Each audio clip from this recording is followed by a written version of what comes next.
इस क्वेश्चन में क्या बोला हुआ है, standard enthalpy of vaporisation of CCl4 दिया हुआ है।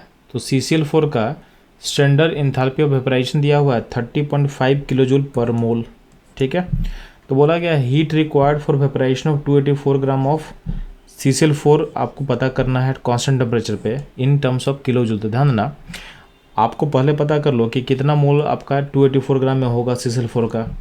तो मोल कैसे पता करेंगे CCl4 का, तो मोल पता करने का सिंपल तरीका होता है, आप इसको डिवाइड कर दो मोलर मास के CCl4 से।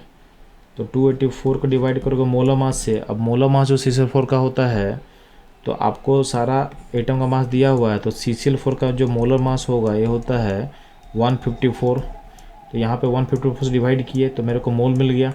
अब इस मोल में आपको पता है कि एक मोल का हीट होता है 30.5, तो इस n मोल का कितना होगा, तो इस मोल में आप सिंपली मल्टीप्लाई करो तो हीट जो होगा, तो जो हीट आप निकालोगे बेसिकली क्या हो जाएगा, इस मोल में आप मल्टीप्लाई कर दो 30.5 को, आंसर आ जाएगा। तो ये हो जाएगा 284 डिवाइडेड बाई 154 इंटू 30.5। तो इसको जब कैलकुलेशन करोगे तो ये आ जाएगा वैल्यू 56.24 किलो जूल के आसपास।